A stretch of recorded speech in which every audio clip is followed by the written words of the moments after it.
século IV a.C. Primeiro, eu sou Clay Ferreira, seja bem-vindo ao meu canal. Essa análise do livro Arte da Guerra estava acontecendo no Facebook, né? Liderança em Foco. Porém, devido a problemas que eu tive lá com essa rede social, eu preferi trazer aqui para o YouTube e você seja bem-vindo, tá? Vamos falar sobre a arte da guerra, vamos falar sobre a introdução hoje, e a cada semana a gente vai falar de um capítulo, são 13, e vamos trazer aí sobre informações muito interessantes, conectando aí com as situações do dia a dia, as operações que toda empresa realiza. Então, a introdução é o seguinte, né? Ele viveu no século IV a.C., ele é contemporâneo de Confúcio. Ele viveu numa época em que a China não era esse país que nós conhecemos hoje, eram pequenas dinastias, pequenos reinos. Então, era muito comum ter confrontos, era constante praticamente. E, segundo fontes bibliográficas, ele nasceu em Xi, em uma família aristocrata militar, e em seu tempo, a maior dinastia era Zhou. Mas não existia um governo central, como eu disse. Foi um general do exército de Wei, no reinado de Hulu, em um período conhecido como Reinos Combatentes. Tá? Esse é um período histórico da China, e os biógrafos dizem que ele viveu nessa época. Basicamente, os conselhos de Sun Tzu nos faz crer que a vitória não está com aqueles que têm mais poder ou mais recursos. Uma guerra ela pode ser vencida e somente será vencida se o general conseguir coordenar todas as demandas com maestria. Ele diz isso para nós. A quantidade de recursos disponíveis nem sempre são bem empregados. Isso acontece também nas nossas organizações. Muitas vezes uma organização muito grande, né? Vou dar um exemplo aqui da nossa atualidade. O Itaú ele mandou embora o Guilherme Belchior, que hoje é um dos principais acionistas, né? Digamos assim, fundadores da XP Investimentos. 10 anos depois, um pouco menos, 10 anos depois, o Itaú comprou parte da XP Investimento, ou seja, o Itaú tinha esse recurso lá dentro, ele tinha o Guilherme lá dentro do seu quadro e poderia dar oportunidade para esse cara desenvolver esse tipo de produto, digamos assim, né, dentro do Itaú, mas ele não teve espaço. Muitas vezes, na sua linha de liderança, de gerência, pode ter pessoas ali que têm talentos que você não descobriu, porque você não conversa com essas pessoas, você não tenta descobrir os talentos. E muitas vezes está pagando para alguém fazer esse serviço, ou está perdendo oportunidades no mercado, porque você não conhece inteiramente os recursos, né, nesse caso humanos, que estão à sua disposição. Mas também pode acontecer com recursos materiais, com recursos financeiros, né, com recursos de toda a natureza. Veja, por exemplo, como a pandemia mudou as empresas, né? Hoje, você consegue facilmente dizer para alguém que você pode fazer reunião online, mas há um ano, se você falasse isso, a pessoa ia se sentir menosprezada. Então, você vê como as coisas mudam, né? Sobre o livro original, sua descoberta foi acidental. Em 1972, durante uma escavação, ele foi escrito em placas de bambu. Durante o século XIX e o século XX, a arte da guerra de Sun Tzu ficou popular no Ocidente e exerceu grande influência cultural, política e bélica em muitos países, sendo traduzida para o francês no século XIX e para o inglês em 1910. Tem uma história muito interessante dentro da arte da guerra, que são as concubinas do rei. O que acontece? O rei, quando ele contratou o Sun Tzu, que segundo alguns historiadores, ele era um filósofo, era um pensador da época, então o rei viu que ele tinha boas ideias e o contratou, mas ele não tinha muita experiência. Então o que o rei fez? Vamos testar esse cara. O rei tinha lá suas 180 concubinas, então ele pegou essas mulheres e falou: Sun Tzu, essas mulheres agora você vai fazer elas virarem soldados. Então ele separou em 2 grupos, né?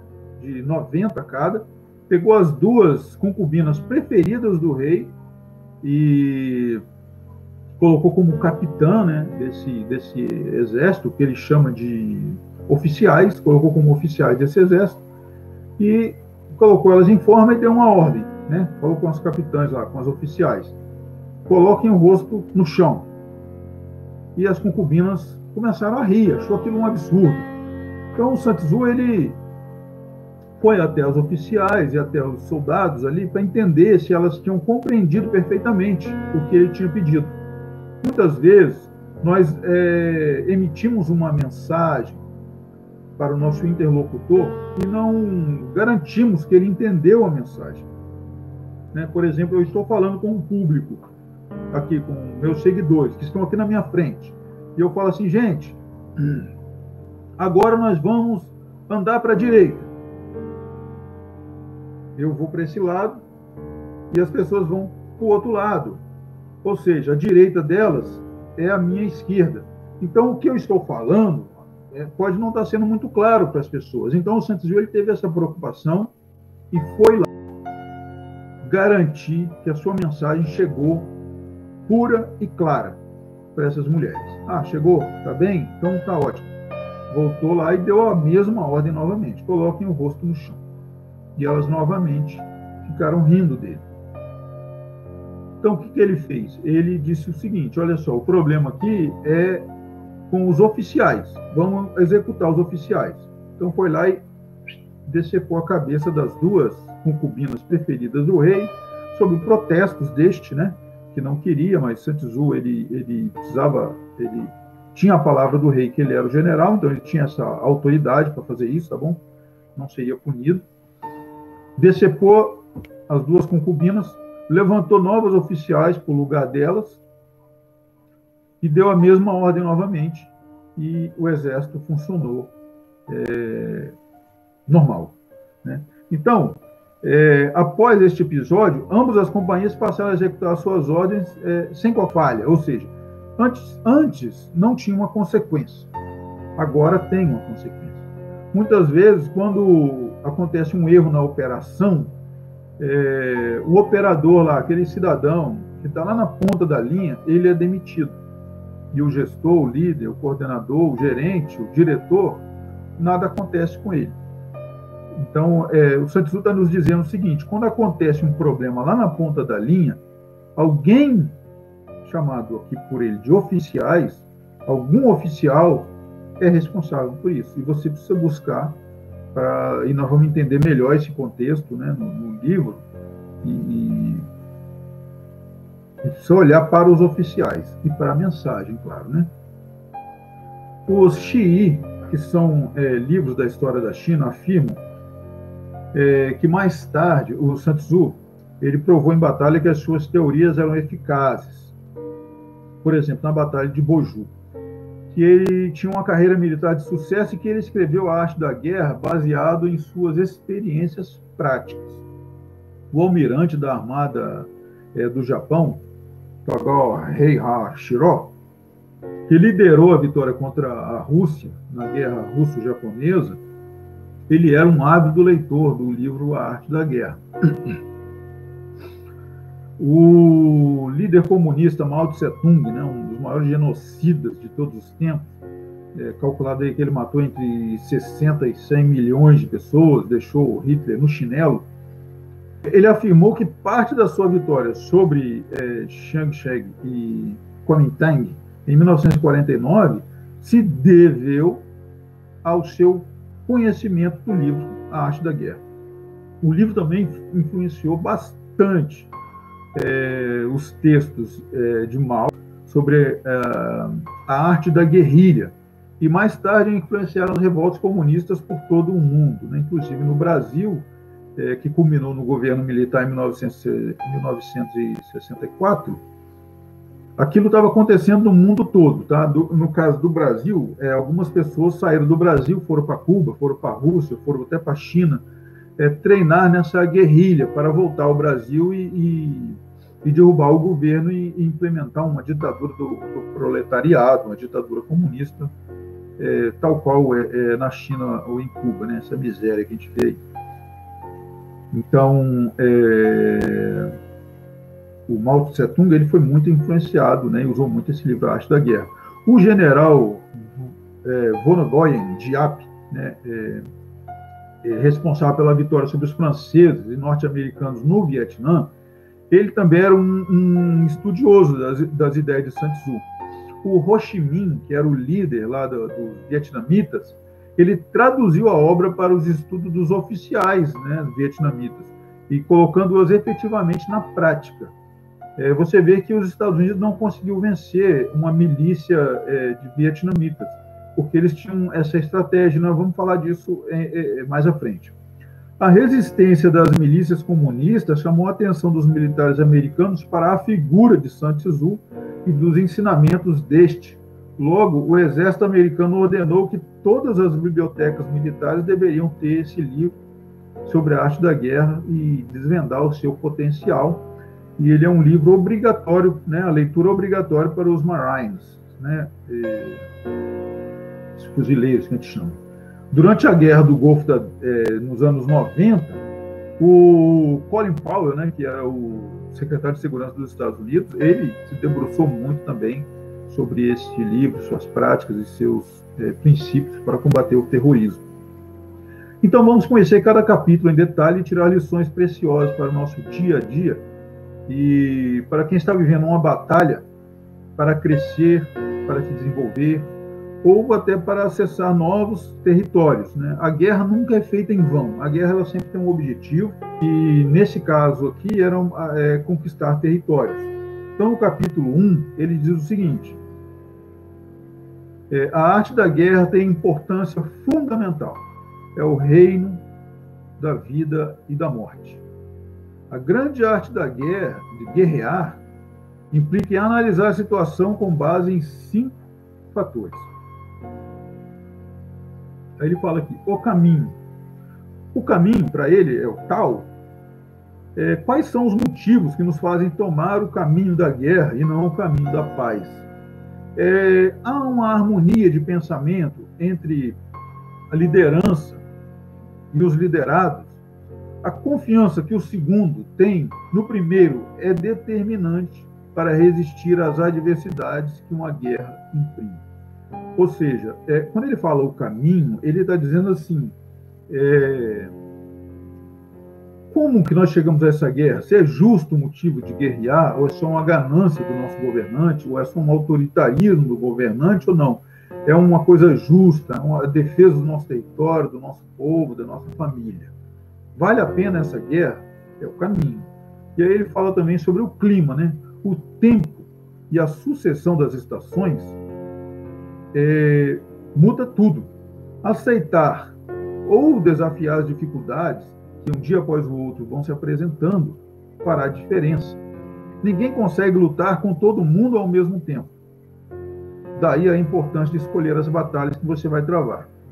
De outra maneira, os recursos são limitados e a paz é bem precioso que deve ser preservado, ainda que tenha alto custo. Né? Salomão falou muito sobre isso também, sobre a paz, né? Busca a paz. Então, o clima. Ele está falando aqui o quê? Que a mudança do clima, do dia, da noite, da estação, do inverno, do verão, ou até um clima, digamos assim, um clima no trabalho, né? Um clima com o seu chefe, um clima na sua igreja, um clima na sua casa. Como está o clima? É disso que ele está falando. Você aceita esse clima? Ou seja, você aceita as dificuldades que esse clima está te impondo? Ou você desafia o clima? Aceitar ou desafiar é uma decisão e pode culminar no sucesso ou na derrota. Né? Por exemplo, quando Simão Bolívar ele decidiu ali com seu pequeno exército atravessar os Andes para tomar aquela região da Venezuela, da Colômbia, né? E outras regiões do Peru, inclusive, ele desafiou o clima. Não, nós vamos passar aqui, mesmo que era no inverno, morreu muita gente, né, congelado, mas nós vamos passar e vamos chegar lá e vamos pegar eles. Por quê? Porque o outro exército não esperava que eles fossem desafiar o clima, esperasse que eles fossem esperar o inverno passar ou fosse dar a volta, né? Ele não passaria pelos Andes, mas eles foram pelos Andes ali, morreu muita gente, mas conseguiu chegar um exército do outro lado e venceram. E já Napoleão, ele também desafiou o clima, porém o seu exército acabou sucumbindo ao frio. Então, o clima também é determinante. Aí ele fala também sobre o terreno. O que é o terreno? É onde você está colocando seus pés. Como é o acesso a esse terreno? Vale a pena marchar léguas para uma vantagem, no caso de um terreno? Como o todo se move em relação ao terreno? Quais são as tendências para essa posição? Ela é uma posição estratégica para o futuro. Então, o terreno, muitas vezes, por exemplo, é um nicho de mercado. O terreno é uma maneira diferente de você abordar o seu cliente, de atrair o cliente. Então, isso é um terreno, né? Você está conquistando. Então, ele está dizendo assim, estude bem aquilo onde você vai colocar os seus pés, né? E como é o acesso a esse terreno? Por exemplo, às vezes a empresa investe em muitos recursos com baixa tecnologia, ou seja, qualquer pessoa chega ali, copia aquilo e monta e vira concorrente. Então, ou seja, quanto mais tecnologia, mais dificuldade para a pessoa acessar e fazer coisas igual você faz, é um terreno mais difícil de ser acessado, ou seja, você está cada vez, o seu produto, o seu negócio está cada vez mais protegido. Quais são as barreiras de entrada?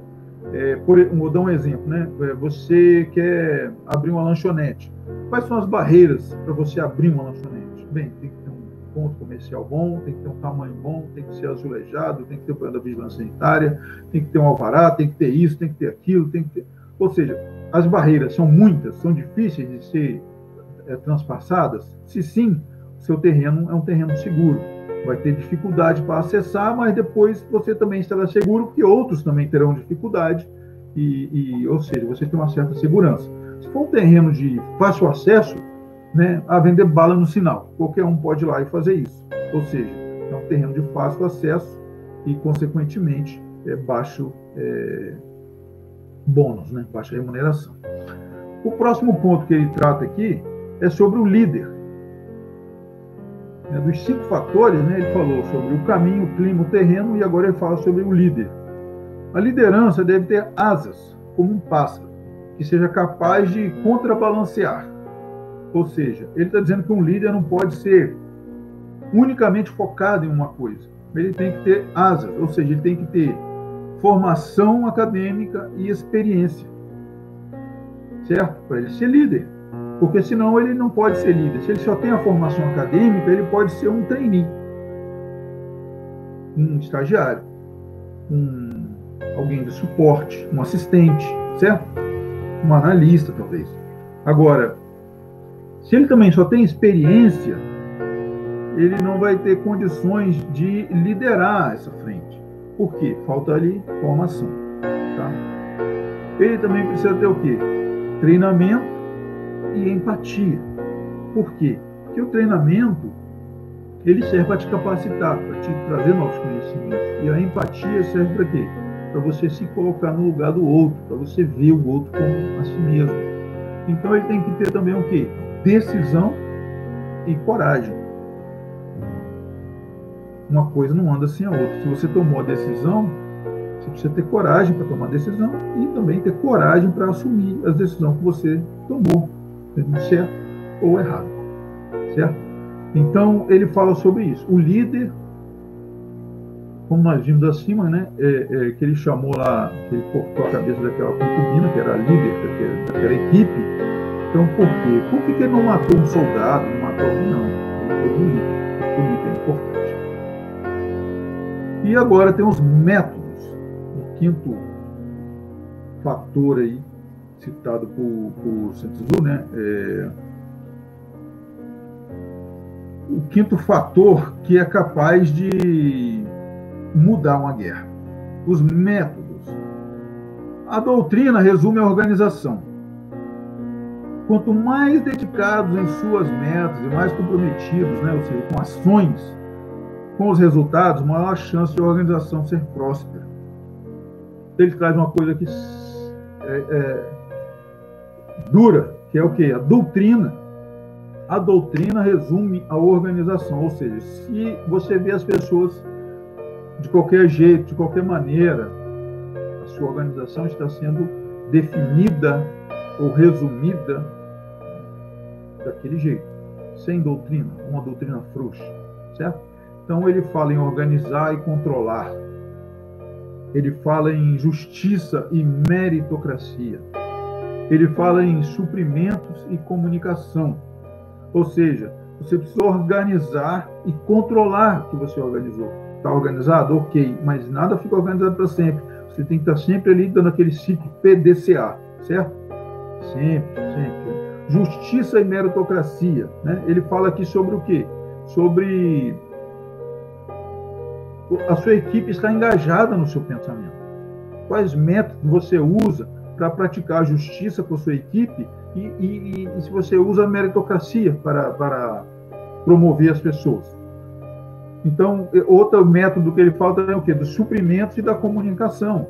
Você precisa encontrar métodos eficazes e de baixo custo. Cheguem. E a sua comunicação também precisa ser clara, precisa ser dentro da necessidade do negócio. Não pode ser exacerbada, não pode ser abaixo. Você precisa também olhar isso. Ignorar esses 5 fatores é entregar a vitória ao adversário, disse Sun Tzu. E para avaliar as forças, faça o seguinte questionamento. Agora, para você avaliar as forças para vencer, motivação. Quem está motivado para fazer o que for preciso? Se for ter que trabalhar até 10 da noite, nós vamos trabalhar. Se for precisar trabalhar sábado, domingo, feriado, se for ter que dobrar, se for ter que fazer alguns sacrifícios, quem está disposto a fazer isso? A competência e habilidades em coordenar as equipes está de que lado? Quem tem o melhor gestor, o melhor líder? O clima favorece a quem?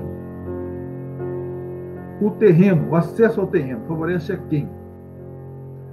Qual organização tem os melhores métodos e qual é a mais disciplinada? Olha isso. Tudo isso vai para avaliar quem está em vantagem. Pressão total para produzir. Pressão total para produzir mais. E na hora de recompensar, quem faz isso melhor?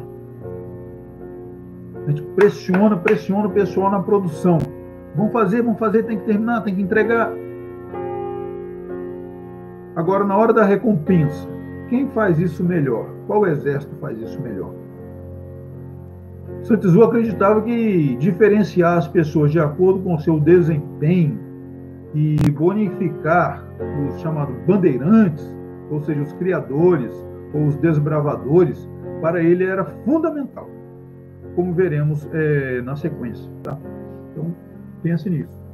Que organização é mais forte nessa disputa? Quem treinou melhor sua equipe? Com essas 7 perguntas e suas respostas, afirma Sun Tzu, é possível prever de quem será a vitória. E quem proceder de acordo com elas, né, a vitória será certa. É como se ele, Sun Tzu, criasse aquela análise SWOT, porém, né, a SWOT são 4 pontos, e aqui ele colocou 7, né? Criou uma análise, entre aspas, aí, SWOT para a guerra há 2.400 anos, que era o Strength, Weakness, Opportunities and Threats, né, do inglês, que em português muitos traduzem para FOFA, né, forças, oportunidades, fraquezas e ameaças. Então, tire o máximo proveito das condições favoráveis. Dá a importância a identificá-las, certo? E são os diferenciais do seu produto ou do seu serviço. Né? Você tem que tirar o máximo proveito das condições favoráveis. Identificando no seu produto ou serviço o que te favorece mais do que o seu concorrente. Se o seu serviço, o seu produto, vamos supor, o seu serviço é orgânico, não tem, por exemplo, soja transgênica, seu tempero é caseiro, o seu alimento é vegano, ou é sem conservantes, ou a sua empresa aplica logística reversa, por exemplo, né? Isso é um diferencial. Então você deve o quê? Você deve dar importância, você deve fazer isso chegar ao ouvido do seu cliente. E o Sun Tzu ele deixa um alerta para nós, né? Há momentos em que a maior sabedoria é não saber nada. O que ele quer dizer com isso? Para esse general, uma guerra não é vencida sem uma preparação, sem a simulação, informação, oportunidade, método e estratégias lógicas. Quando perto, diz ele, finja estar longe, que está simulando, né? E se o inimigo procurar alguma vantagem, seduza-o com uma armadilha. E se por acaso estiver desorganizado, ataque-o. O importante é que faça-o se desgastar e ataque-o onde ele se mostrar despreparado. E sempre que possível, adote caminhos que sejam para ele totalmente inesperados. Eu lembro que na Copa do Mundo de 1994, quando o Brasil foi campeão, o técnico era Parreira. O Parreira estava lendo esse livro. E eu, quando li essa parte aqui, desgaste o seu inimigo, né? Faça-o se desgastar, né? Você vê, muitas vezes, os times aplicam isso no outro, né? O que o Tite chamava muito aí de agredir o adversário, né? Não agredir fisicamente. Fazer ele se desgastar, atacar, ver onde ele está despreparado e ir ali, o lateral ali é o lateral reserva. O lateral é um zagueiro improvisado, é um meio de campo improvisado. Opa, então vamos atacar daquele lado. O cabeça de área, na verdade, ele é um zagueiro e agora está um cabeça de área no lugar ali. Ou não, é o meia que voltou. Então, os times eles estudam a arte da guerra e estudam o seu adversário para justamente fazer isso, né? Quando você vê os times rodando a bola para lá e para cá, fazendo outro time correr, é exatamente isso que ele está fazendo. Está desgastando o adversário, né, para poder cansá-lo e fazer o gol, claro. Uma batalha se vence após muitos cálculos. Os cálculos, né, é a chave que conduzirá à vitória, diz o Sun Tzu. Calculando e analisando que a estrategista vence previamente. Portanto, fazer muitos cálculos conduz à vitória. Dessa forma, o resultado da guerra fica evidente. Graças a esse método, eu, Sun Tzu, avalio as situações e o desfecho se perfilará claramente. Para encerrar, uma batalha se vence após muitos cálculos. Não adianta você colocar a sua empresa, o seu negócio para funcionar, a coisa rodando. Pode até estar dando lucro, mas você precisa de cálculos. Você precisa fechar esse balanço, você precisa ver quanto você está pagando, quanto você está gastando, onde está indo o dinheiro, onde está indo as coisas, seu recurso, suas forças.